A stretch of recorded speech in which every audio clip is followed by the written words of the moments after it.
Bass says, this is how much I love you. I go live. As soon as I get a good question in email, I go live. Gotta love technology. Let me tell you why I think one finger per fret is kind of BS. It's not totally BS, but it can be BS. Ooh, controversial. Controversy. Let me show you what I'm talking about. This is a bass guitar, right? One finger per fret. Now, listen, don't be mixing my words. You see these two dots right here? That's like the lowest point on a guitar, right? Not a bass guitar. Bass guitar is larger, right? So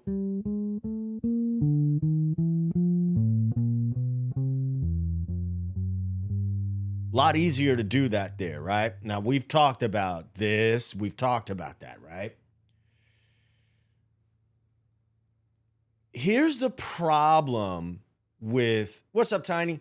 Here's the problem with one finger per fret in the lower positions, especially if you've got small hands, okay? What's going to happen, what can happen is that you try to do this one finger per fret, and look at that. Now, I have played upright, and obviously I've played electric bass for a long time. And I can spread these two fingers out like this, right? But what we get sometimes is this idea that when we are playing a note, we got to hold on to the previous note. What do I mean by that? When I play that A flat, my pinky is playing that A flat. So why is my finger all the way back there? Right? That's unnecessary. Now, if I were going to play one finger per fret in this lower position,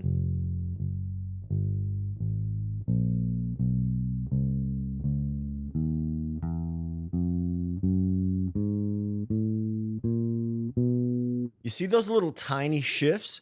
Now, you got to be able to visualize, technically, that is a one finger per fret idea.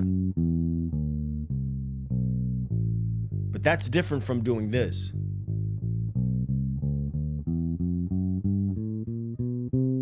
Now, before you get it twisted, I see one finger per fret, but I'm not holding on to each of those frets. That make sense? Let's go back to this example in the lowest position, position 1. Right? I'm going to play A flat. I need to cut my nails. Holy moly. This is the finger that's playing the note. But all of these fingers are down, even if they are over here. So this finger is not working by itself. And I'm going to say something that I think is just maybe a little bit bold here. Now, I don't think I've ever said it before, but I'm going to say it now. No, it's not that bold. The hand is one thing. It's one thing. My entire hand. Just like when I do this, and move my hand like this, my whole hand is moving together. So all of these fingers, even if I do this, is working together, right? A lot of times the ring finger is supporting, and when I say supporting, this finger is doing the work, but this finger is also coming down at the same time. All of the fingers are coming down at the same time. So what I would be mindful of is how, now I'm not going, I have my own teaching philosophies and other people have their own teaching philosophies as well.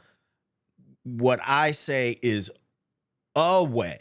It's not the way, but it is a way, okay? People learn differently. People have different physiology. All of that stuff comes into play. But there are some things that are principles, and principles don't change. Principles like your hand needs to move as one unit. Let's go back to the lower position. If you're playing upright, this finger, you're not going to use this finger until you're in the higher positions of the neck, okay? You're going to do this.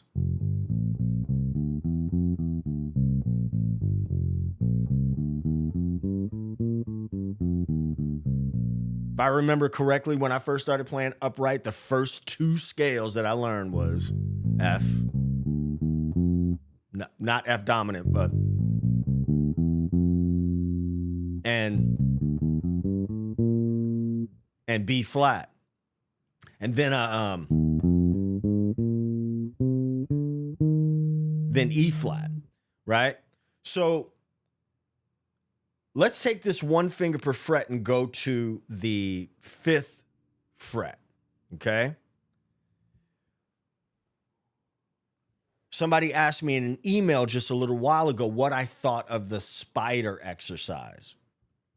I'm kind of indifferent to it, all right? It is something that I did once upon a time, but when I did it, I most certainly didn't do it down here, right? I did it here at the 5th fret. So what does that exercise look like? This is one of those exercises that has been around forever and a day, right?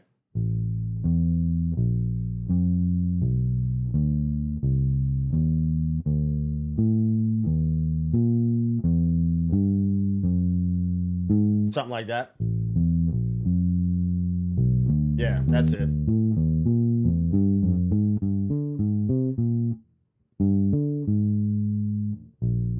You can tell I haven't done it in some time. So fifths, minor thirds. That's why. Woo! Get that brain. You can tell I have not done this in a while.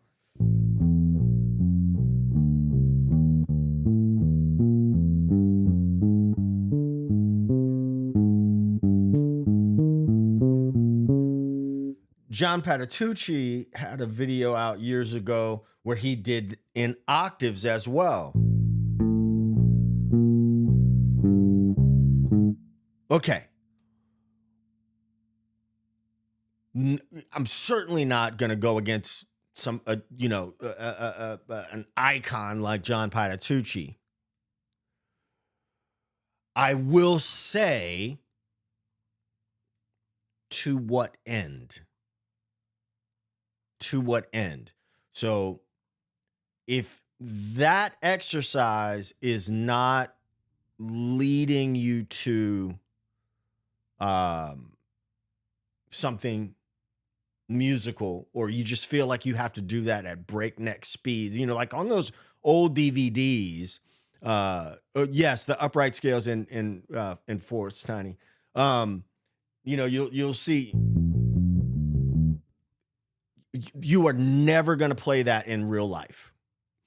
Very few of us will play something like that in real life, right? So, context is key. So I always ask, to what musical end? There's another famous exercise that I would not start a person off in the lower positions. I would start them in the higher position, and that is our 24 variations. Anytime you have a 4-note grouping, it doesn't matter if it's chromatic, if it's chords, if it's 4 notes, you can arrange them in 24 different ways. So, for instance, 1, 2, 3, 4. 1, 2, 3, 4. Now, if I got 1, 2, 3, 4, then obviously I have 1, 2, 4, 3.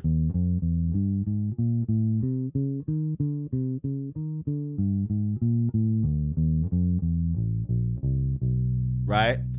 And then I would have, if I got 1, 2, I'm not going to do math right right now. Yeah. But you understand what I'm saying? You'll have permutations that start with the first finger, permutations that start with the second finger, permutations that start with the third finger, permutations that start with the fourth finger, right? We're not going to be here all day, so I'm not going to go through all of them. You still need a system, pathways, in order to practice those in a way that makes sense and doesn't become the bulk of your practice time. All right. I'll give you a musical way to work on that would also help you with your pinky. Ready? This is why I say that one finger per fret is kind of BS, because I wanted you to click. But, what I really mean is context is key. So here's a musical etude that you can use.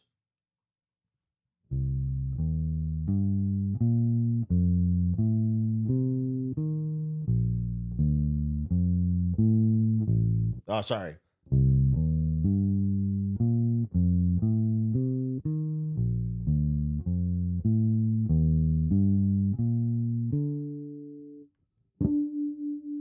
How about we tune? How about we do that?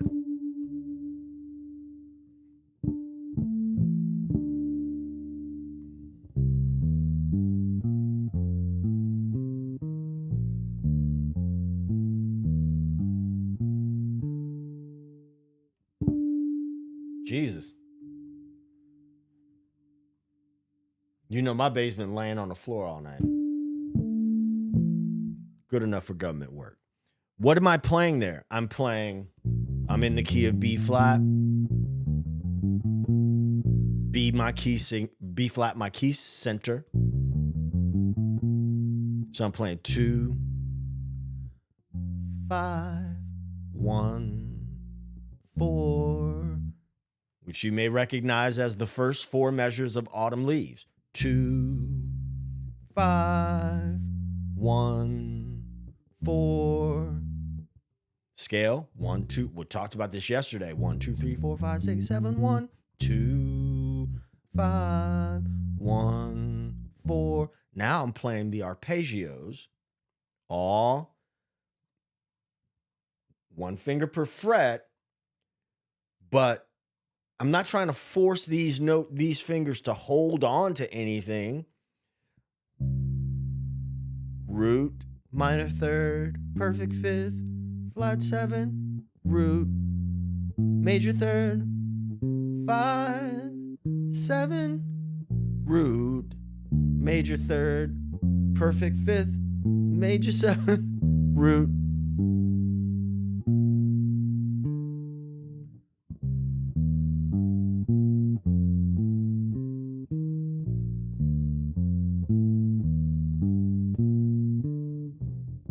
Woo!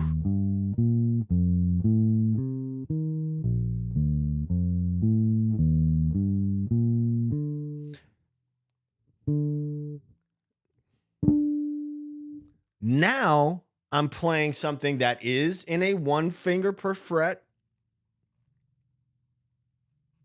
area. I'm also playing something that is musically useful. Okay? That requires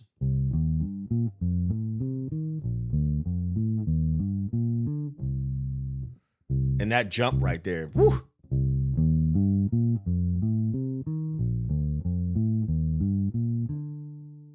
Right? Now, what did I say about a 4-note grouping before? The 4-note grouping a little while ago. If I have 1, 3, 5, 7, 1, 3, 5, 7, then I must also have 1, 3, 7, 5. And all of a sudden, it sounds more melodic.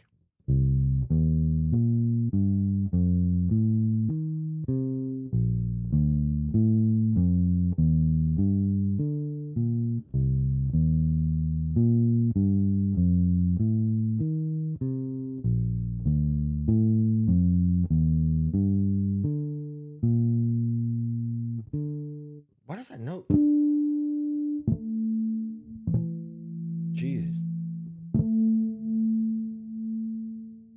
Note to self. Tune before going live.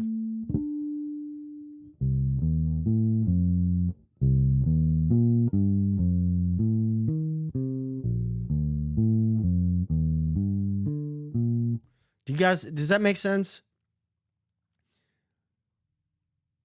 There's got to be, in my very strong opinion, there's got to be a leading to music.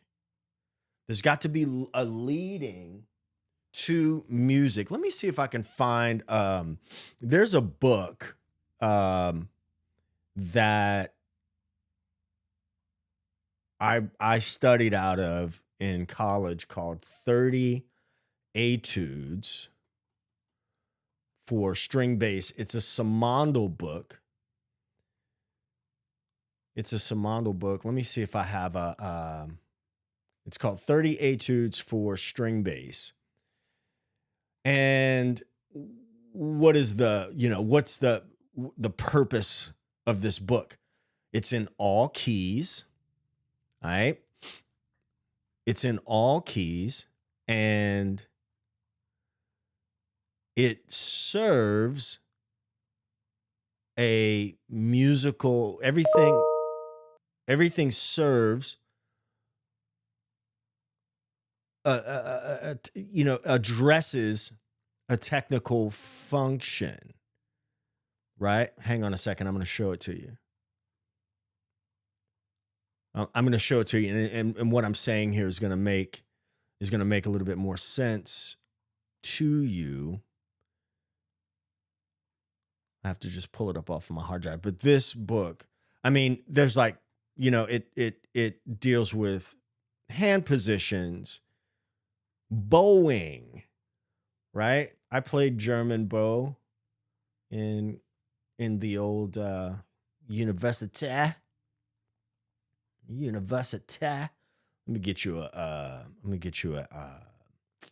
me put so you can see what I'm looking at here, and it's gonna make so much sense. So much more sense. Overlays. And we'll do hang on one second. Bing, bing, bing. Secondary display. There we go. This is the book. It's called 30 Etudes. Let's throw this over here. And I'm just gonna, this ain't to show you how to read, but I just want to show you how this thing is organized, all right? Arco playing, that is correct. Why? So this first one is in the key of C.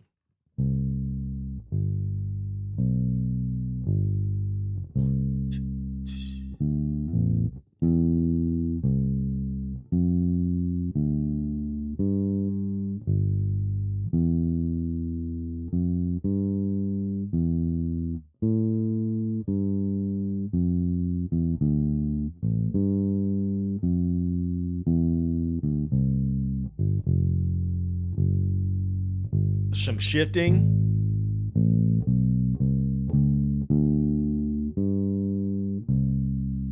Return on the phrase, the theme.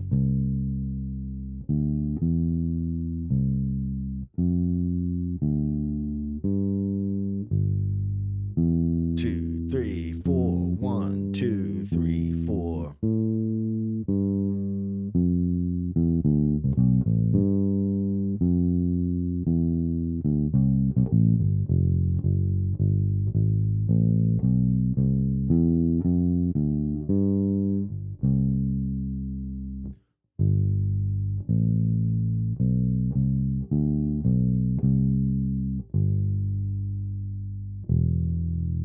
Octaves.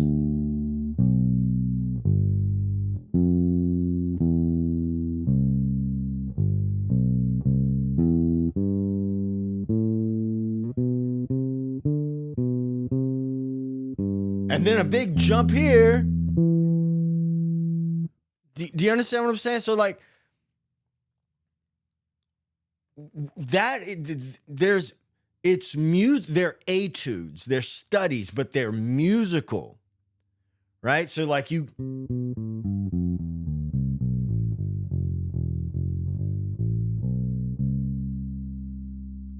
they're written in a way that makes you address everything on the instrument. This is obviously written for double bass, but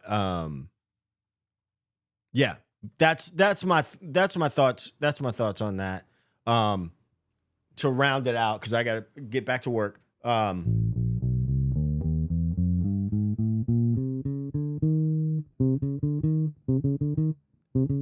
My pinky has always, I don't think my pinky's flying, but it's doing what it does. But this, in and of itself, has no musical value. It can, but if you don't know the context, you'll sit there and you're like, why am I doing this? You know? And there's a little bit of wax on, wax off, you know, with that for you folks who know, you know, Mr. Miyagi and that whole deal. But be mindful of one finger per fret down in the lower positions. That is something that is born out of a guitar paradigm, and the highest portion of your bass is the lowest portion of a guitar. So when somebody does one finger per fret on guitar, you see what I'm saying?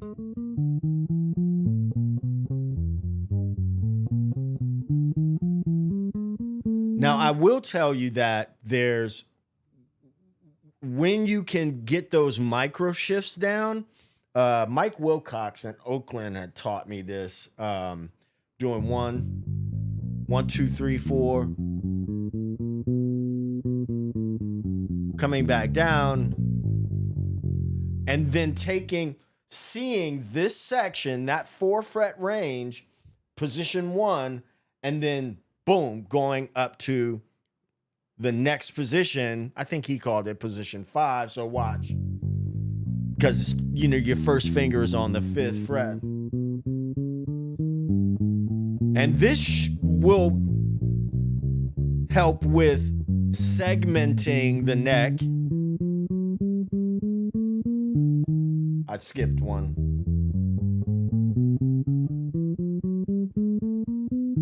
That will help segment the neck and help you visualize it a little bit better. But, you know, especially if you are returning to the instrument or just starting out, without knowing where that is going to lead you, could be frustrating, right? So context is key, is all I'm saying. All right? You know where to find me. It ain't rocket science. Say it with me, y'all. It's pocket science. I'll catch you in the next one. Try Groove School for 7 days. Community is growing over there. We are doing New Orleans funk this month over there. Focused on New Orleans funk this month. We're on day 8. So you can find Groove School linked below. Peace.